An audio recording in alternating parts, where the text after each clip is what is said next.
Hello, friends, and welcome to another episode of Chapters on Armstrong Television. Chapters is the show that profiles authors, editors, and publishers in the West Virginia tri-state area, including Ohio and Kentucky. And I'm your host, Carter Seaton, and it's great to have you with us. Today, I'm really happy to have my good friend Charles Lloyd as our guest. He's a retired classics professor from Marshall University who has published on ancient Greek sexuality and rural and urban attitudes in ancient Greek literature, and on the poets Euripides and Virgil. In 2010, he co authored the biography of 1920s pop singer Ruth Etting, calling her America's Forgotten Sweetheart. The Walls of Sparta is his first novel, but I hope it won't be his last. Welcome to Chapters, Charles. We're glad to have you. Thank you very much. It is a beautiful book, not just the story and the way you've written it, but the cover. Who designed that? The cover was designed by Steve. Berman? Yes, thank you, Steve Berman. And if you take a look at Lethe Press, its website, you will find some of the most amazing covers I think I've ever seen for books.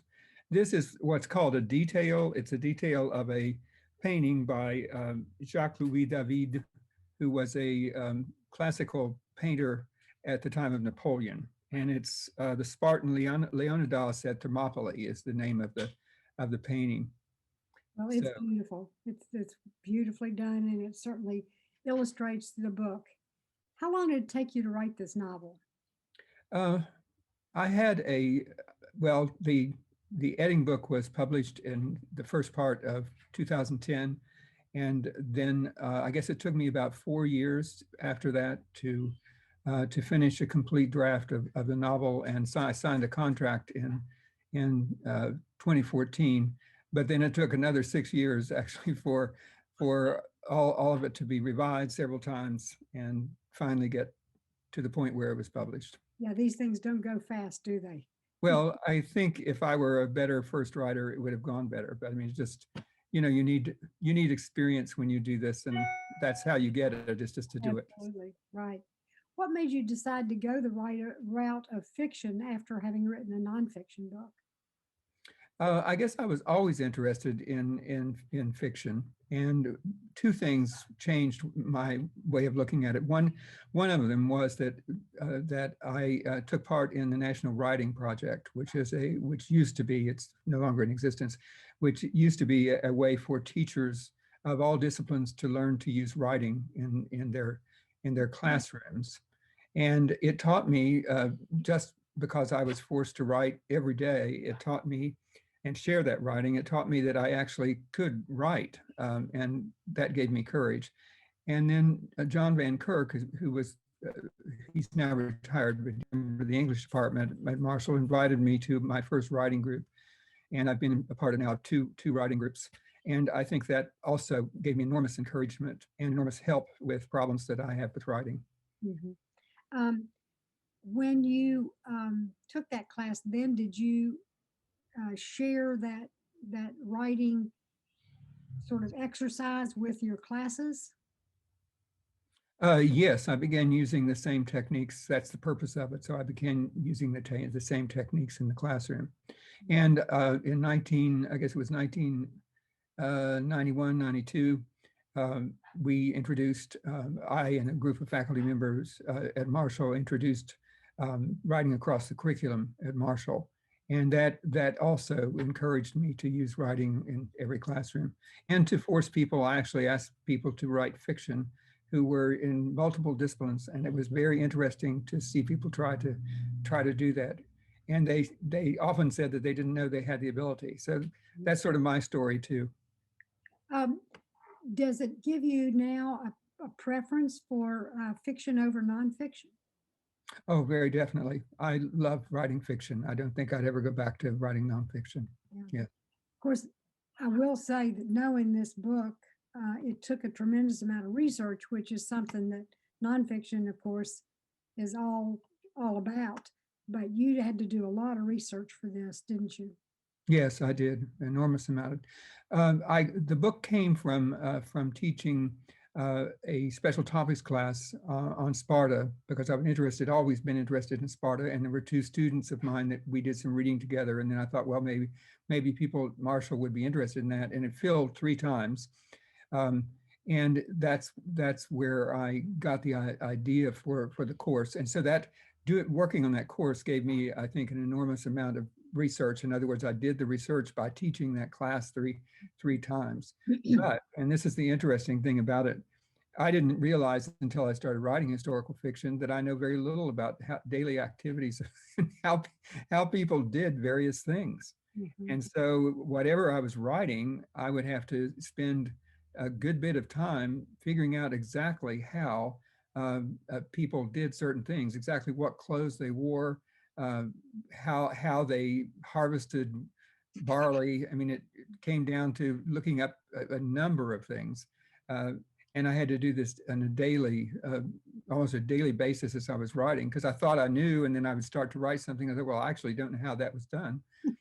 So, so I learned a lot about daily life. I'll say that.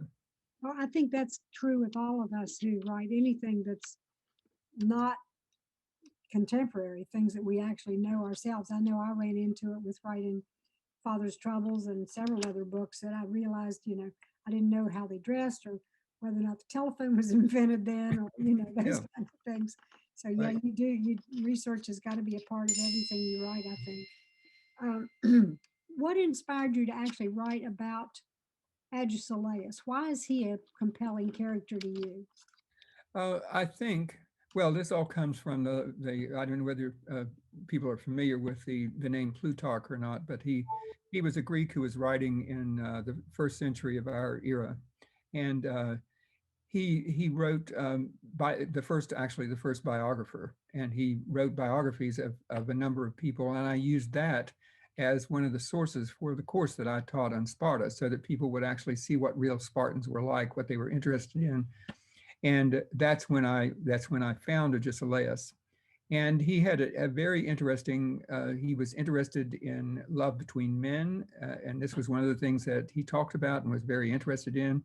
And both of the sources say that. And also he lived, I think, during he was probably Sparta's most powerful king when he began.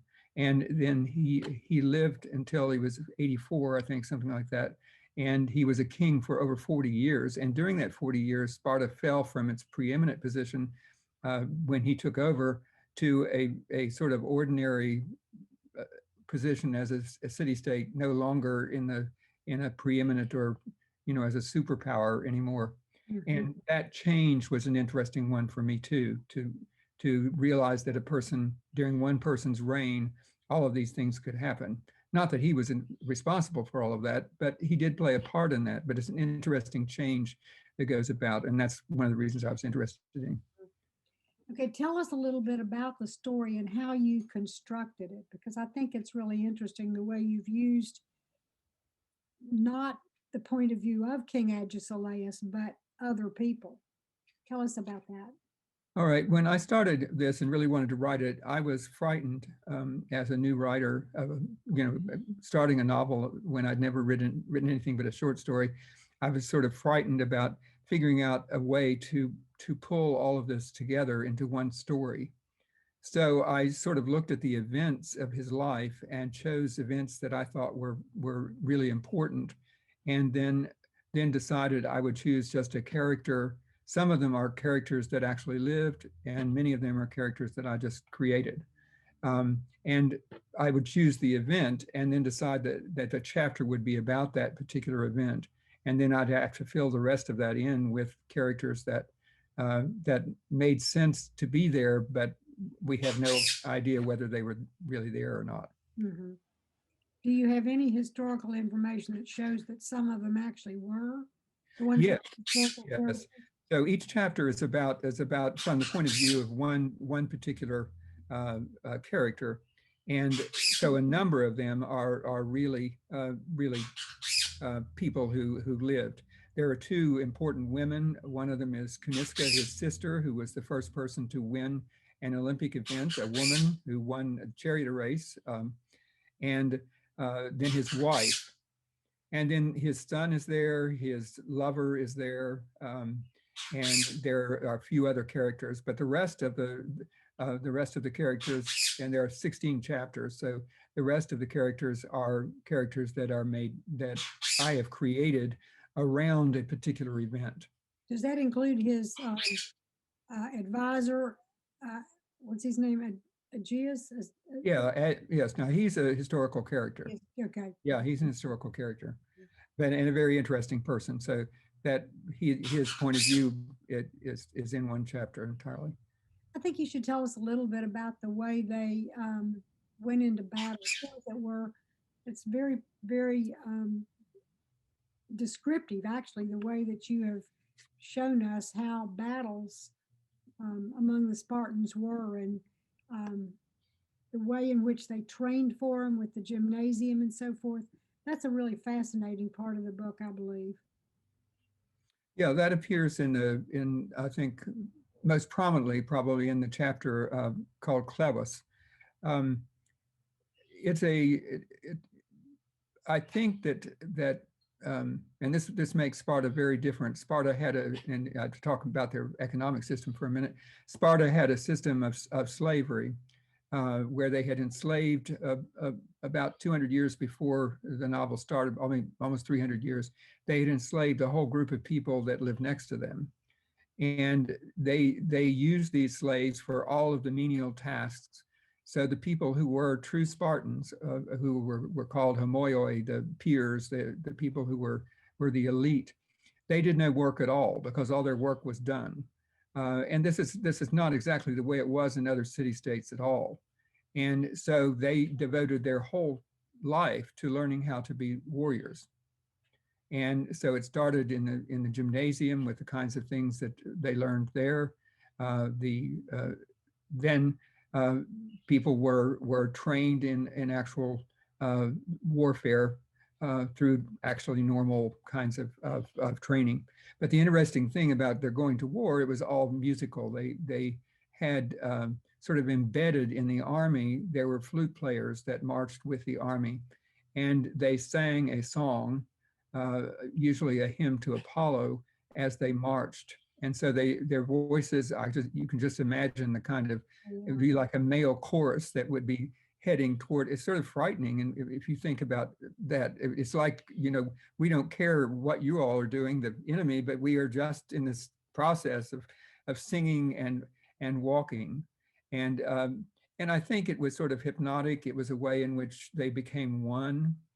And the hoplite battle formation was one in which they marched with almost their shields, so almost locked to each other. So they marched in a line that way, and it had to work that way.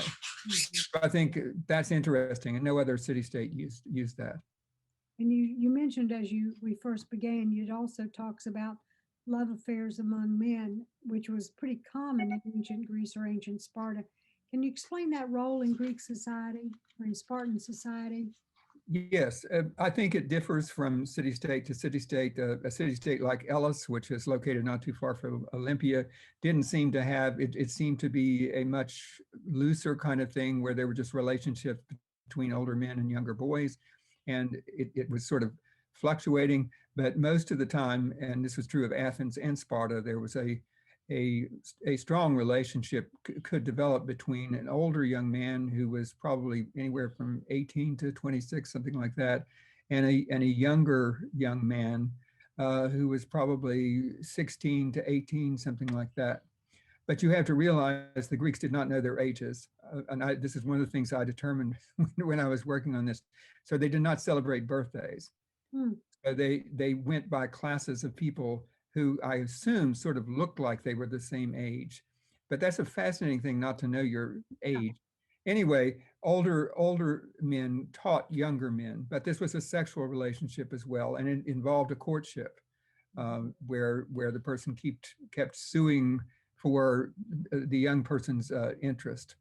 And a lot is written on it because all of Plato is based on it. The whole idea of people teaching is actually based on the pederasty, as it's called. So speaking of that one of my favorite chapters is the one with Megabates, where after he kills the boar. Um, Tell us a little bit about that chapter, and then I want to know if you have a favorite character besides the king or a favorite chapter. Okay. That's a very interesting chapter, and I think it gives, and I think you're right to point it out. There are many ways, there, you can make an argument that chapter is essential to understand the figure of Agesilaus. He is attempting, he's in Asia at this point, that is in the area of Turkey. And there are a lot of Greek cities there that are being menaced by the um, Persians. And so he saves a Persian noble, and that person comes with a son who is a strikingly beautiful young man, and he sort of takes him under his wing and teaches him how to hunt. And there are two sequences where boar hunts are taking place. They're frightening sort of events, and so in the first one, the young man Megabates is wounded, and Agesilaus seems he works it out that he is healed, and then he trains him. And the second one, he sort of helps him kill the boar. And then at the banquet that occurs to celebrate that particular victory, there is a custom among Persians that they kiss the person that they feel an allegiance to, or they feel thanks toward. And so he attempts to kiss Agesilaus, and within the Greek culture, that was again the beginning of a pederastic relationship. So it's very complicated, and I don't think, even though his father warned him, I don't think he understood exactly what it meant. So he tries to kiss Agesilaus, and Agesilaus humiliates him by almost letting their lips touch, and then he jerks his head back, and so he runs out of that. And so it leaves, the puzzlement is Agesilaus, who talks about love affairs all the time, and then he's given a chance to actually have a love affair with this young man, and then he refuses to do it.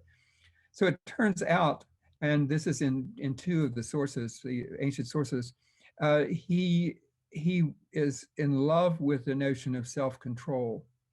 And so he believes that nothing could be so exciting to him as to get right up to the point where he might consummate a relationship in a kiss, and then not do it. In other words, having the strength to pull back, even though your passion is there and you want that, he pulls back at that point. And I think that's a really fascinating thing. And now, when I first wrote about it, the people who in my writing group, you included, people were saying, I just don't understand why I do it. I had to write and rewrite so that becomes clear, because it's not something we would ever think of as a virtue, really. Well, having thought through it as many times as you and I did, I think it also has to do with him trying to establish, in a way, his superiority as the king. He can't appear to be weak in any situation, and this is just one of them. Right. And he also, we know this from the sources, he also never stayed in anyone's house when he visited another city, because he didn't want to show, and this may be part of it too, he didn't want to show any preference to anyone or show any dependence on anyone. So he would stay in temples, he would stay, in public places or build put a tent out. And it seems ridiculous, but it's again, a way of showing his independence. And you're right, I think that's part of it. When you were doing this book, and you said earlier that you had done a lot of research because you were teaching that class, but you did also do research as you went along, correct? Yes, I did. Yeah. I can remember when you talk about it, you had stretches of periods where you had to read a whole book before you could move on. Yes, that happened. I wonder it took a while to write it, huh? Yeah. And one of the, may I mention this? One of the times that involved the research, and this I think is one of the most exciting things that happened in the book, for me anyway, I don't know, it's exciting for anyone else. It was the chapter on Kuniska, and she had independently money that was independent from her brother, who was king, and she spent money getting horses from Africa, and she had them trained, and then the prize goes to the people who own the chariot, not the person who actually runs it. So it's a strange thing. And so she actually won this, and I had her fall in love with her charioteer, who was a married man, and supposedly there was no adultery in Sparta, but I can't believe that the whole culture existed Yeah, that's hard to for believe. hundreds and hundreds of years, and there was not a single instance of adultery. Right. Anyway, she was in love with him, and he actually had, they thought they were going to be married, and he grew frightened about whether he could join the royal family, so he pulled out of it. So anyway, they were in love. So when I got to the end of it, she puts a huge statue. It's a 3/4 life-size statue of the 4 horses, the chariot, her charioteer, and herself standing there. I can imagine. I mean, it's just huge. It's in bronze, and all that remains of it is the base of it, because everything else has been lost. And so I had them standing facing each other, and that's how the statue was. And I thought, golly, I'd better look and see whether that's, that actually happened. And I had to spend 3 or 4 days reading 6 or 7 pages in German, because that's the only source that would tell exactly what it was. And the thing I found was that they are facing each other. In other words, the charioteer and she are standing looking into each other's eyes, and that's how I wanted it. But I was just amazed that, it was spooky in a way. That's good. Well, speaking of your knowledge of languages, your writing is so lyrical. I found it to be that way in so many different places. Do you think that comes from your love of language and your knowledge of the ancient languages? It could come from an interest in language in general. I think it could. I don't know. I've written poetry too. I don't think it was very good, but I mean, and so there's been, I've had an attempt to do that, but that's an interesting idea. I can't explain it, except those are the passages I really enjoy writing more than anything else, I guess. Well, I told you which chapter was my favorite. Do you have a favorite chapter or character? Yes, I want to talk about, I guess maybe there are 2 that I can think of. One, my favorite chapter is the chapter called Clebus, and this is the chapter in which Agesilaus is going into battle with the Thebans, and he chooses 2 men who hate each other, and he does that perfectly. Purposely, and puts them on either side of him, because he knew that they would compete with each other to save him if he becomes wounded or threatened in any way. And so this is the only real battle sequence, and that was fun to write, but it took forever to write it. And Agesilaus is wounded 3 or 4 times, and so Clevis, who's the character whose point of view I'm following, he gets him out of the battle, and doesn't realize what's happened to Ladromus, who is the other man. And when it's over, and this is the other scene that I had read about this battle. They have to go. Well, he goes to find Ladromus, because he is assumed that he did not make it out of the battle, and he finds that he gave his life for the king. But this is going back into that scene. I had to create a pile of bodies that was up to people's knees. And that was an interesting process of figuring out exactly how people walked and everything else. Anyway, this ends with him actually realizing that he hated him so much he hadn't looked at him as a man, a real human being. And that, I think, is an interesting chapter. And one of the editors who helped me with the book said that was her favorite chapter also. So I like that one. When I was looking to decide which one I liked the best, those were the 2 that stood out to me. Do you have a specific writing routine? Yes, I usually write late at night. I might do reading and other things in the day, so I will do not late at night, but I'll be writing, say, between 10 and 12, or between 9 and 12 in the evening. That's what I usually do. Well, of course, you also have a very busy daytime schedule, because I know you've got a large menagerie and family of other creatures that live in your house. Yes, you probably heard a parrot talking just a minute ago. So yeah, Parrots and cats, right?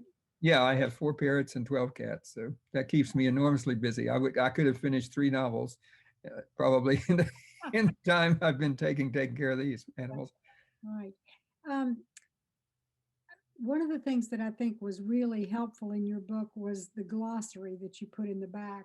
For those who don't think they could recognize or pronounce some of these Greek and Spartan names, you've been really helpful to explain the terms and kind of keep us a cast of characters. Did you do that as you went along, or did you compile that all towards the end? I did it as I went along. But then I realized as I was reading through and editing it that there were other things, and I added a bunch of things at the end. But most of the time, I was adding them right along, and that was a decision on my part that may have been a bad decision. I don't know. Yeah. People stumble over words that they don't know, and it forces them to step out of what they're reading. But if you don't have the actual words that the Greeks used, somehow it doesn't seem as authentic. And that's the reason I chose to do it that way. I chose to have a glossary and be more authentic rather than just, use the word cloak or use the word slave when the actual Spartans they had names for these things. Mhm. No, I think that was appropriate. The other thing that I loved about the book is the typeface, the way they did it. It almost looks ancient. It's really a beautiful book, both inside and out, not just the story, but it really is wonderful. Yes, I was really pleased with that, and I was just amazed at the size of it too. It seemed sort of larger than a paperback normally is. So you've got another hobby too. You're an accomplished pianist and you teach piano. Did you teach yourself to play, or did you have formal lessons? I've had, let's see, maybe 3 piano teachers. I took piano beginning of the 6th grade to the end of high school, and then while I was teaching, I took from 2 university pianists for a while. Tell But us, I mostly do a lot of improvisation of music from the 20s. I mean, that's what I enjoy most. I do play classical things, but mostly it's music from the 20s and 30s. and what are you working on now in terms of I In writing, I am in the process of choosing. I think I've made my choice, but I'm in the process of looking at 2 novels. This novel ends with a character that I like very much, a slave who has visions of the past and the future, and they really are sort of striking. It's a striking sort of ability, which adds a certain suspense and interest in that character. So there's a possibility that I can continue. I've written a couple chapters, but the thing that I'm working on right now, I think, is that I'll probably go with is the odd event of having a family in Athens naming their son Lacedaemonius, which means Spartan, and a family in Sparta just about the same time. They had called one of their sons Athenios, which means Athenian, which seems to be a striking thing to happen for these 2 cities, since the end of this happens in the early part of the 5th century. By the end of that century, they're involved in a 30-year conflict that ends with Athens being defeated by Sparta. So that's what I'm interested in now, is somehow joining those two men and their families and see exactly what can happen with that. So, and I don't plot all this out. So I'm just, that's my writing style is not to figure out all the plot, but to sort of work myself into it and see what happens. Are they historical characters? They are historical characters. In other words, we know their names, Okay. and we know with Lacedaemonius, he did appear in Athens as a person to sign a treaty at one point. Okay. So that we don't know other than that. But they are actual names that we know were for certain people, and we know the fathers and so forth. Okay. How can we get your book? You can get it on Amazon if you care to. You can also go to lethypress.com, and there's probably a discount there. It may cost a little less to get it there. Great. Well, it's been wonderful to have you today. Thank you so much. Folks, we look forward to having you all back again. Be sure to check out Charles's book, The Walls of Sparta. And we'll do it for today. And Merry Christmas to everybody. Stay safe over the holidays. And we will see you again next time. Connect with Chapters through email. Write to lp4@zoominternet.net. Chapters has a Facebook page at Armstrong Chapters. Like, subscribe, share, and comment. All Chapters episodes are available on YouTube. Visit the Armstrong Neighborhood channel on YouTube and look for a playlist of all the Chapters programs.